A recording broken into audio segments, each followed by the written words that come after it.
नमस्कार। मैं हेना प्रसून बहुत बहुत स्वागत करती हूँ आप सबों का अपने चैनल हेना प्रसून एस्ट्रोलॉजी में। ज्योतिष के इस नए कार्यक्रम में आप सबों का स्वागत करते हुए मुझे बहुत खुशी हो रही है। और आइए जल्दी से जानते हैं आज के नए कार्यक्रम में नया क्या है। तो देखिए 28 मार्च 2023 से देवगुरु बृहस्पति अस्त होने जा रहे हैं। आकाश में ये कोई ग्रह अस्त कब होता है, ये प्लैनेट के कंबशन की हम बात कर रहे हैं। तो जब गुरु बृहस्पति सूर्य देव से 11 डिग्री के ऑर्ब में आ जाते हैं ईदर साइड, तो हम इसे कंबशन की स्थिति कहते हैं। तो गुरु बृहस्पति अस्त होने जा रहे हैं और आज के कार्यक्रम में हमारी चर्चा का यही विषय है। सभी 12 चंद्र राशियों पर ये भविष्यवाणी भविष्य फल आधारित है। आप इसे अपनी चंद्र राशि के हिसाब से देखिए और लाभान्वित होइए। कार्यक्रम को शुरू करने के पहले मैं अपने सभी प्रिय दर्शकों से आग्रह करूंगी कि आप मेरे चैनल से जुड़िए, मेरे चैनल को सब्सक्राइब करें। और ऐसे दर्शक जो हमारे कार्यक्रम को रेगुलरली देखते हैं पर जिन्होंने अभी सब्सक्राइब नहीं किया, या ऐसे दर्शक जो हमारे चैनल पे नए आए हैं, उनसे मैं आग्रह करती हूँ कि आप जल्दी से जल्दी मेरे चैनल को सब्सक्राइब करें। वीडियो को पसंद आने पर लाइक करें और इसके लिंक को अपने फ्रेंड्स और फैमिली में साझा करें, शेयर करें। आइए बहुत जल्दी एक छोटी सी चर्चा मैं कर लेती हूँ। गुरु बृहस्पति अस्त होंगे तो क्या होगा, और किसी भी ग्रह के अस्त होने की क्या स्थिति होती है, क्या वजह होती है और उससे क्या परिणाम निकलकर सामने आता है, इस पर हम एक संक्षिप्त चर्चा करेंगे। उसके पहले आप कुछ डेट्स को नोट कर लीजिए। गुरु बृहस्पति 28 मार्च 2023 से 27 अप्रैल 2023 लगभग एक महीने तक अस्त रहेंगे, कम्बस्ट रहेंगे और ये सन के बहुत क्लोज आ जाएंगे। और जब सूर्य के पास कोई बहुत ज़्यादा पास कोई ग्रह आ जाता है तो वो अस्त हो जाता है, अपनी चमक अपनी रोशनी को सूर्य के चकाचौंध में खो देता है। इसे ही हम साधारण भाषा में अस्त होना कहते हैं और अंग्रेजी में कम्बस्ट होना कहते हैं। हर साल गुरु बृहस्पति सूर्य से कम्बस्ट होते हैं, पर ये वाली कम्बशन बहुत इम्पॉर्टेंट है क्योंकि इसी अस्त होने के इस एक महीने के दौरान ही गुरु बृहस्पति अपने साइन को भी चेंज कर रहे हैं, अपनी राशि को भी परिवर्तित कर रहे हैं और अब वो मीन राशि से अस्त की अवस्था में ही मेष राशि में प्रवेश करने वाले हैं। 22 अप्रैल 2023 को गुरु बृहस्पति मीन राशि को छोड़कर अपनी स्वराशि मीन राशि को छोड़कर मेष राशि में अपने मित्र की राशि मंगल की राशि में प्रवेश कर जाएंगे। और ये 22 से 27 अप्रैल तक का जो समय है, ये 5 दिनों, इन 5 दिनों का वो मेष राशि में अस्त रहेंगे। तो कुल मिलाकर हमारी 3 राशियां अफेक्टेड हो रही हैं। एक तो धनु, मीन और मेष। धनु और मीन की लॉर्डशिप है गुरु बृहस्पति के पास और अब वो अपनी राशि को छोड़कर मेष राशि में जा रहे हैं। तो ये जो चर्चा का विषय है वो इस पर भी है कि हम गुरु बृहस्पति के कम्बशन को अच्छा नहीं मानते, क्योंकि गुरु बृहस्पति को बहुत सारे ऐसे पोर्टफोलियोज मिले हुए हैं जो बहुत हमारी लाइफ के लिए बहुत महत्वपूर्ण हैं। किसी भी स्त्री की कुंडली के लिए गुरु बृहस्पति उनके पति के कारक होते हैं, कारक ग्रह माने जाते हैं। धन, संपदा, व्यापार, बिजनेस, संतान, शिक्षा, इन सब के कारक माने जाते हैं। इसके अलावा वो रिस्पेक्ट और धर्म के भी कारक माने जाते हैं। कोई ऐसा ग्रह जब इतने इम्पॉर्टेंट विभागों का कारक होने के बाद अस्त हो जाए तो एक इसे बहुत कोई सुखद स्थिति तो नहीं कही जा सकती, लेकिन बहुत सारी राशियों के लिए ये जो हमारे प्रधानमंत्री मोदी जी कहते हैं कि आपदा को अवसर में बदलिए, तो ये वो समय है कि हम आपदा को अवसर में बदल सकते हैं। और एक बहुत इम्पॉर्टेंट बात, जब गुरु बृहस्पति मीन राशि को छोड़कर मेष राशि में जाएंगे और कम्बस्ट ही रहेंगे, तो इस समय वो दोनों राशियों की एनर्जी को कैरी किए हुए रहेंगे और अस्त होने की अवस्था में ये किस तरह से हमारी ये जो एनर्जी बनेगी वो हमारी लाइफ में किस तरह से पैन आउट होती है, ये शोध का विषय जरूर रहेगा। गुरु बृहस्पति के कंबशन को आप 12वें काल पुरुष की 12वें भाव से भी देखिए, और मेष राशि जो उनकी पहली राशि है, पहला भाव है, वहां से भी देखिए। तो ये एक लंबी छलांग लगाने का समय है कि गुरु बृहस्पति सीधे 12वें घर से पहले घर में आ रहे हैं, और 12वें घर की एनर्जी बिल्कुल अलग होती है। एक अंधेरा सा समुद्री जगह, बहुत एकांत, बहुत चिंतन मनन करने का समय। ये 12वां घर होता है हमारी कुंडली का, और वही पहला घर बिल्कुल जो 12वां घर बहुत मैच्योर, बहुत परिपक्वता लिए हुए होता है, वही पहला भाव मेष राशि बहुत एक बचपना, किशोरावस्था को दिखाता है। बहुत बबलिंग विथ एनर्जी ये हाउस है। इसमें बहुत एंथुजियाज्म, बहुत जोश और उत्साह भरा हुआ रहता है। तो इन दोनों बिल्कुल विपरीत एनर्जियों वाली राशि में गुरु बृहस्पति का ये राशि परिवर्तन होगा। और ये एक संक्षिप्त चर्चा के बाद मैं अब आपको जल्दी जल्दी बताती हूँ कि आपकी चंद्र राशि के हिसाब से ये गुरु बृहस्पति का जो कंबशन है 1 महीने का, ये राशिफल 1 महीने के लिए है, जो कंबस्ट होते हुए गुरु बृहस्पति क्या परिणाम हम सबके लाइफ में लाने वाले हैं, ये हम जानेंगे।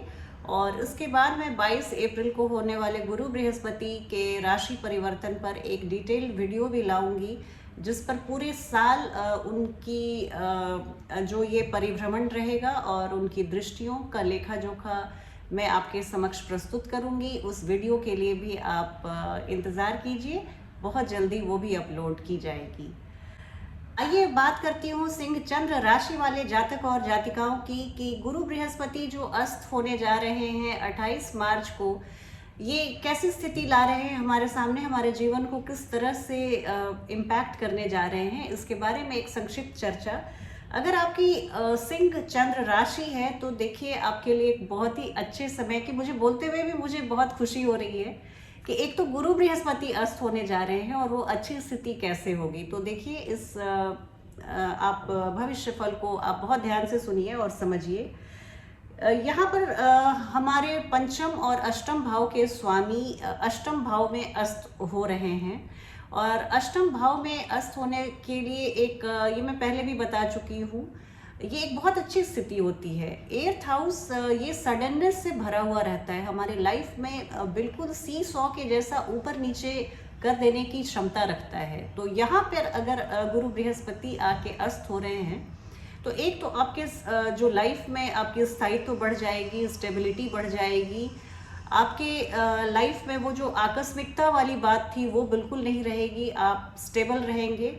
और पर ये है कि अगर आप रिसर्च स्कॉलर हैं, पीएचडी कर रहे हैं, आप एस्ट्रोलॉजी या ऐसे डीप गूढ़ ऑकल्ट साइंस में इंटरेस्ट रखते हैं, आप न्यूक्लियर साइंटिस्ट हैं, तो आपके लिए ये समय उतना अच्छा नहीं कहा जा सकता। ये है कि आप अष्टम भाव के सभी फलों को लेने में आप उतने जो अच्छे फल होते हैं उन सबको लेने में, आप अनअर्न्ड इनकम कमाने में, पैटर्नल प्रॉपर्टी खरीदने बेचने का समय नहीं है, कमीशन में आपको डिसअपॉइंटमेंट हो सकता है, इस तरह की अगर आपकी अर्निंग है तो वो बाधित हो सकती है। और गुरु बृहस्पति आपके पंचम भाव के भी स्वामी होते हैं, और वहाँ पर अगर पंचम भाव के स्वामी हमारे पंचमेश अस्त होते हैं तो बच्चों के हेल्थ पर बहुत ध्यान रखिएगा। आपके अगर छोटे बच्चे हैं तो उनकी तबीयत खराब ना होने पाए, इसका ध्यान रखिएगा। सिंह राशि की ऐसी महिलाएं जो अभी गर्भवती हैं, प्रेग्नेंट हैं, उनको अपने वुम का, अपने गर्भ का बहुत ध्यान रखना चाहिए। डॉक्टर चिकित्सकों की सलाह लेते रहनी चाहिए, और दवाओं का और विश्राम का विशेष ध्यान रखना चाहिए। और इसके बाद जब मीन राशि को छोड़कर गुरु बृहस्पति मेष राशि में जाएंगे, आपके नवम भाव में जाएंगे, तो वहाँ पर मैं देख रही हूँ पिताजी, गुरुओं के स्वास्थ्य या पिताजी के स्वास्थ्य या आपके मेंटर के स्वास्थ्य में कुछ कमी आए, गिरावट आए। पिताजी के स्वास्थ्य का बहुत ध्यान रखिएगा। हो सकता है आप थोड़े से धर्म विमुख हो जाएं, आपको मंदिरों में जाना, धर्म की तीर्थ यात्रा करना नापसंद आए, पिलग्रिमेज में जाना आपको नापसंद आए, इस तरह की स्थिति हो सकती है। आप विदेशी भूमि को देखना चाहते थे, या तो पर्यटक के तौर पर या वहाँ शिक्षा ग्रहण करने जाना चाहते थे, तो वहाँ पर भी मैं आपको कुछ बाधाओं और संघर्षों का सामना करते हुए देख रही हूँ। पर जब 27 अप्रैल को एक बार गुरु बृहस्पति अपनी अस्त अवस्था से बाहर निकल जाएंगे, तो फिर सब कुछ सामान्य हो जाएगा। और उसके लिए मैं एक नई वीडियो लाऊंगी जो गुरु बृहस्पति के मेष राशि में प्रवेश होने पर क्या फ़र्क आएगा हमारे जीवन में, किस तरह से ये इम्पैक्ट करेगा, इसके बारे में गहन चर्चा की जाएगी। अगली राशि है कन्या राशि। वर्गो अगर आपकी मून साइन है, कन्या चंद्र राशि है, तो देखिए गुरु बृहस्पति आपके चतुर्थ और सप्तम भाव के स्वामी होकर अस्त होने जा रहे हैं। ये एक अच्छी स्थिति नहीं कही जा सकती। आपके दो बहुत महत्वपूर्ण केंद्र भावों के कारक ग्रह अगर अस्त हो रहे हैं, तो सबसे पहली जो हिदायत दी जाती है वो है कि माता जी के स्वास्थ्य में बहुत ध्यान रखिएगा। आप अगर पुराने शादीशुदा हैं तो आप अपने जीवन साथी के स्वास्थ्य पे भी आप बहुत ध्यान रखिएगा। और हाँ, सप्तम भाव चूँकि इम्पैक्टेड हो रहा है, तो आपके जो आप शादीशुदा हैं, पुरानी शादी या नई शादी, आपके जीवन साथी के स्वास्थ्य का बहुत ध्यान रखिए। अपने व्यापार के साझेदार जो हैं, बिजनेस पार्टनर्स हैं, उनके बीच आप किसी बात पर बहस मत कर लीजिएगा। बोली भाषा का बहुत ध्यान रखिएगा। मैं जैसे पहले भी बोलती हूँ कि अपने स्पीच में 10 फिल्टर लगाने के बाद ही आप बात को बोलिएगा, और बोलने के पहले आप ये ज़रूर सोचिएगा कि क्या ये बात कहनी ज़रूरी है, तो ही बोलिएगा। यहाँ मैं देख रही हूँ कि आप कुछ ये जो समय है जब गुरु बृहस्पति आपके चतुर्थ भाव के कारक होकर अस्त हैं, तो नए घर, मकान, प्रॉपर्टी, ज़मीन खरीदने का ये समय नहीं है। धोखे और षड्यंत्र के शिकार आप हो सकते हैं। आप कोई नई गाड़ी खरीदना चाहते हैं तो उसके लिए भी अभी ये समय सूटेबल नहीं है, उपयुक्त नहीं है। आपके सप्तम भाव के स्वामी अस्त होकर जब अपनी राशि को चेंज करेंगे और अष्टम भाव में चले जाएंगे, तो मैं आपकी शादीशुदा जीवन में प्रॉब्लम्स में कुछ और बढ़ोतरी देख रही हूँ। आप इसका बहुत ध्यान रखिएगा। हालांकि ये 5-6 दिनों के बाद अष्टम भाव में मेष राशि में जाने के बाद वो अपनी अस्त की अवस्था से बाहर आ जाएंगे। उसके बाद सब कुछ सामान्य होने लगेगा धीरे धीरे, लेकिन आप शुरुआत में बहुत ध्यान रखिएगा। कभी कभी गोचर की अवस्था के दौरान ग्रह कुछ ऐसे पीड़ा को देकर जाते हैं जो बाद में उनके मार्गी होने या अस्त से निकलने की अवस्था के बाद भी वो जारी रहता है। तो इन सब चीज़ों के लिए आप बहुत सावधान रखिएगा। और कन्या राशि वाले लोगों के लिए मैं खास करके एक बोल सकती हूँ कि ये सावधानी से भरा हुआ समय है आपके लिए। आप अपनी प्रज्ञा बुद्धि का इस्तेमाल करके इस कालखंड से आगे निकलिएगा। अब बात करती हूँ तुला चंद्र राशि वाले जातकों के लिए। अगर आपकी मून साइन लिब्रा है, तो देखिए आपके तृतीय और षष्ठम भाव के स्वामी होते हैं गुरु बृहस्पति, और वहाँ पर तृतीयेश और षष्ठेश आपके अस्त हो गए हैं। और यहाँ देखिए एक आपके लिए बहुत बेहतरीन स्थिति बनाकर लाए हैं गुरु बृहस्पति। अस्त होते हुए भी आपको इतना आशीर्वादित कर रहे हैं तुला राशि वाले जातकों को कि जब षष्ठेश अस्त होते हैं तो हमारे शत्रुओं की शामत आ जाती है। शत्रु आप पर कभी हावी नहीं हो सकेंगे और आपका हेल्थ बहुत अच्छा रहेगा। हेल्थ के लिए आप कंफर्टेबल रहेंगे, आपको हेल्थ की कोई इश्यूज नहीं पनपेगी। कोई क्रॉनिक इलनेस थी तो आपको ये बहुत राहत से भरा हुआ समय है आपके लिए। और इसके अलावा ये हालांकि आपके थर्ड हाउस की लॉर्डशिप भी है गुरु बृहस्पति के पास, तो मैं यहाँ देख रही हूँ कि आपके छोटे भाई बहनों की तबीयत में गिरावट ना आए, आपके इनकम में गिरावट ना आए, आपकी कुछ अर्निंग बाधित ना हो, आपके सेल्फ इनिशिएटिव में आप बहुत रिलैक्स होकर बिल्कुल आप उसके लिए चिंता छोड़ दीजिए। ऐसी स्थिति, आप ऐसी गलती मत कीजिएगा। और इसके अलावा मैं ये भी देख रही हूँ अपने कम्युनिकेशन का बहुत ध्यान रखिएगा। आपकी बोली किसी को चुभ सकती है, या आपने कुछ ऐसा कह दिया आवेश में जिसको आप मीन नहीं कर रहे थे, बस यूं ही बोली निकल गई। इसका आप ऐसी गलती मत कीजिएगा, बिल्कुल सोच समझ के बोलिएगा, क्योंकि हो सकता है आपके, और ये सिर्फ बोली की बात नहीं है, आपका कम्युनिकेशन कुछ भी हो सकता है। ये रिटन हो सकता है, वर्बल हो सकता है, नॉन वर्बल कम्युनिकेशन हो सकता है। इन सभी बातों के बाबत आप बहुत ध्यान रखिएगा कि आपसे कोई चूक ना होने पाए, आपसे कोई गलती ना होने पाए।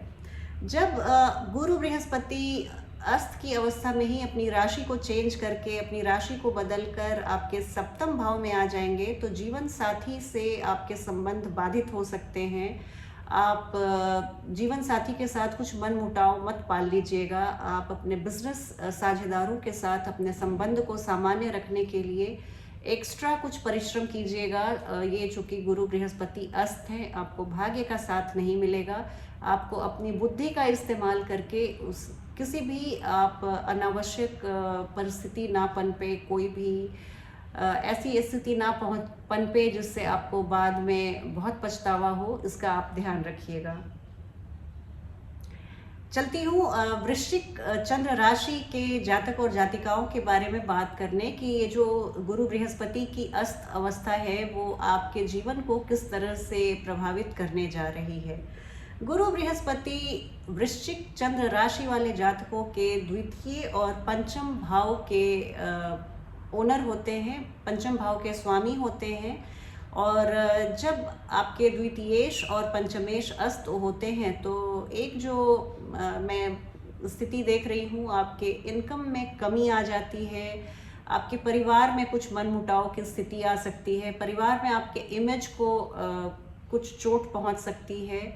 इसके अलावा मैं देख रही हूँ कि पंचम भाव के स्वामी जब अस्त होते हैं तो आपको आपके बच्चों के स्वास्थ्य के बारे में कुछ चिंता रह सकती है। बच्चों के स्वास्थ्य के बारे में आप बहुत अलर्ट रहिएगा। शिक्षार्थियों के लिए भी ये समय अच्छा नहीं माना जा सकता है। 5th हाउस हमारे शिक्षा का भी होता है और यहाँ के अगर स्वामी अस्त हो रहे हैं तो बहुत कठिन परिश्रम करने का समय है।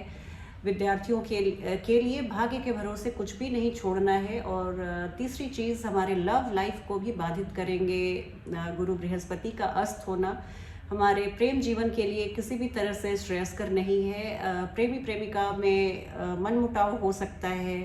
कुछ बात आप चाहे अनजाने जाने अनजाने में कुछ ऐसी कटु बातें कह सकते हैं जो उन्हें आहत कर जाए, जो उनके मन को विचलित कर जाए। इस तरह की स्थिति हो सकती है, तो आप ऐसी स्थिति पे नज़र बना के रखिएगा। और इसके बाद जब 27 अप्रैल 2023 को गुरु बृहस्पति अस्त की अवस्था में ही अपने राशि को बदलकर आपके षष्ठम भाव में आ जाएंगे तो आपके लिए बहुत अच्छी स्थिति आ जाएगी। आप भी अपने शत्रुओं पर हावी हो जाएंगे। कोई आपके डेली इनकम में मैं इंक्रीमेंट देख रही हूँ, बढ़ोतरी देख रही हूँ। आपके हेल्थ को मैं अच्छा होते हुए देख रही हूँ। इसके अलावा लेकिन जब तक पंचम भाव में रहेंगे 22 अप्रैल तक गुरु बृहस्पति, तब तक आप किसी भी स्पेक्यूलेटिव बिजनेसेस से बिल्कुल दूरी बना कर रखिएगा। कोई इन्वेस्टमेंट शॉर्ट टर्म या लॉन्ग टर्म मत कीजिएगा, आपको भारी हानि का सामना करना पड़ सकता है। इस बात का आप ध्यान रखिएगा। और जब षष्ठम भाव में आते ही गुरु बृहस्पति आपके लिए खुशियों की बौछार लाएंगे। आप बिल्कुल शत्रुहंता बनकर उभरेंगे और आपका स्वास्थ्य बहुत अच्छा बना रहेगा। पर फिर भी बेसिक जो प्रिकॉशन होता है हमारे हेल्थ का, वो आप ज़रूर लेते रहिएगा। तो ये चर्चा थी। गुरु बृहस्पति जब अस्त रहेंगे 1 महीने तक, तो सभी राशियों से मैं ये गुजारिश करूँगी कि आप हल्दी का या केसर का तिलक माथे पर लगाएं या नाभि पे लगाएं। विष्णु सहस्त्र नाम का पाठ आप बृहस्पतिवार के दिन ज़रूर करें। चने के दाल और गुड़ को आप गाय माता को खिलाएं, आपको बहुत लाभ होगा। पीले कपड़े को पहनिए बृहस्पतिवार के दिन, आपको बहुत लाभ होगा। और इसके अलावा आप एजुकेशनल इंस्टीट्यूशंस में डोनेट कर सकते हैं, वो भी आपके लिए बहुत श्रेयस्कर होगा। विष्णु सहस्त्र नाम का पाठ करना और सत्यनारायण भगवान की कथा सुनना आपके लिए बहुत ही अच्छा रहेगा। इन सभी उपायों में से आप जितने भी उपाय कर पाएँ अच्छा है। 1-2 जितना आपसे हो पाए, संभव हो पाए, आप कीजिए। आपको इससे बहुत ही अच्छा लाभ मिलेगा। आज के वीडियो में बस इतना ही। चलती हूँ, अगली वीडियो में आपसे बहुत जल्दी भेंट होगी। तब तक आप अपना ध्यान रखिए। जय हिंद, जय भारत।